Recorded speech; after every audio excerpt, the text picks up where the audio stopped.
দক্ষিণ কলকাতার বেহালায় পরিত্যক্ত একটি কোম্পানির জমি থেকে বিপুল সংখ্যক কলকাতা পুরসভার বালতি উদ্ধারের ঘটনাকে কেন্দ্র করে চাঞ্চল্য ছড়িয়েছে। রবিবার বেহালার ১১৬ নম্বর ওয়ার্ডের রায় বাহাদুর রোড সংলগ্ন এলাকায় এই ঘটনা সামনে আসে। স্থানীয় বাসিন্দাদের দাবি, সকালে তারা প্রথমে ওই পরিত্যক্ত জমির ভিতরে বিপুল পরিমাণ বালতি মজুদ অবস্থায় দেখতে পান।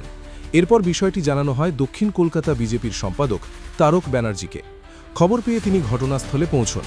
ঘটনাস্থলে গিয়ে দেখা যায় গোটা জমি জুড়ে প্রচুর সংখ্যক কলকাতা পুরসভার বালতি পড়ে রয়েছে। এই ঘটনাকে কেন্দ্র করে এলাকায় ব্যাপক চাঞ্চল্যের সৃষ্টি হয়। ঘটনার খবর বেহালা থানায় জানানো হয়েছে বলে দাবি বিজেপি নেতৃত্বের। পাশাপাশি বিষয়টি নিয়ে কলকাতা পুরসভাতেও আনুষ্ঠানিক অভিযোগ দায়ের করা হবে বলে জানানো হয়েছে। আমাদের অভিযোগ, আজকে আমরা অঞ্চলের লোক আমাদেরকে ডেকে বলেন যে এই যে ৩৫২ নম্বর রায়বাহাদুর রোডে যে ফ্যাক্টরিটা আছে, এর মধ্যে কর্পোরেশনের অনেক কিছু সম্পত্তি রয়েছে। তো আমরা সিকিউরিটিকে বলি যে গেটটা খোলো।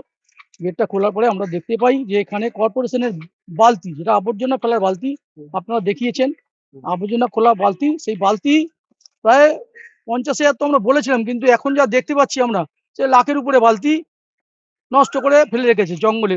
কিন্তু পরবর্তীকালে আমরা সিকিউরিটির কাছে জানতে পারি যে বালতিগুলো এই যে কোম্পানি, তার কোম্পানির মালিককে বিক্রি করা হয়েছে।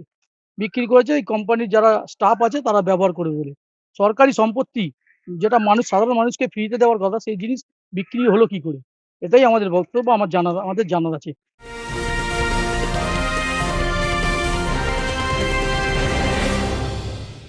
ক্রিয়েটিভ ক্যারিয়ার শুরু করতে চাও?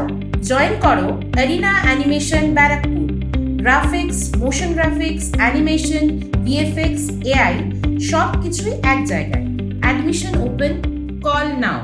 এই বালতিগুলো তো কর্পোরেশন প্রতিটা বাড়িতে দেওয়ার কথা, সেই জায়গায় না দিয়ে দেখা যাচ্ছে এখানে জঙ্গল হয়ে গেছে বালতি। এটা এত বালতি রয়েছে। এটা বালতি তো বিক্রি করে দিয়েছে, তো কোম্পানি সরকারি সম্পত্তি বিক্রি করেছেন উনি। টোটাল বালতি বিক্রি করে। টোটাল বালতি বিক্রি করেছে এই কোম্পানির মালিককে।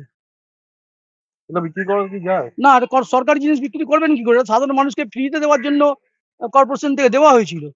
এটা বিক্রি হবে কি করে আমরা সেটাই তো বুঝতে পারছি না, বিক্রি করলো কি করে?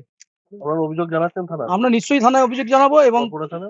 একদম কর্পোরেশনে জানাবো, থানায় জানাবো। এর উপযুক্ত যা ব্যবস্থা হয় সেই ব্যবস্থার জন্য আমরা তৈরি থাকি। এটা কত নম্বর ওয়ার্ড? এটা ১১৬ নম্বর ওয়ার্ড।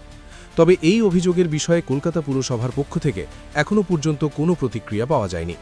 অভিযোগের সত্যতা এবং বালতিগুলি সেখানে কিভাবে এলো তা খতিয়ে দেখার দাবি উঠেছে বিভিন্ন মহল থেকে। সুব্রত রায়ের report, news Bengal today. Meghbela লাইভে আপনার পছন্দের টিভি চ্যানেলস সম্পূর্ণ বিনামূল্যে, শুধুমাত্র মেঘবেলা ব্রডব্যান্ডের কানেকশনের সঙ্গে। মেঘবেলা ব্রডব্যান্ড, বাংলার ঘরে ঘরে। উত্তর ২৪ পরগনা ও তার আশপাশের এলাকার মানুষের সেবায় ক্যাথল্যাবের মতো অত্যাধুনিক সুবিধা নিয়ে পরিষেবায় ব্রতী সারদা মাল্টি স্পেশালিটি হাসপাতাল। একই ছাদের তলায় মানুষ সাধারণ চিকিৎসা থেকে শুরু করে ২৪ ঘন্টা ক্যাথল্যাব, এমআরআই, সিটি স্ক্যান, এনআইসিইউর মতো সুবিধা এবার থেকে পেয়ে যাবেন সারদা মাল্টি স্পেশালিটি হাসপাতালে। প্রয়োজনে যোগাযোগ করুন 033-2592-0730, 2593-0730, 2593-3562 ও 9331275635 নম্বরে। আমাদের ঠিকানা royal park, Kalyani express way, Barrackpore, Kolkata ৭,১২১। সারদা মাল্টি স্পেশালিটি হাসপাতাল, পরিষেবাই হোক আমাদের মূল লক্ষ্য।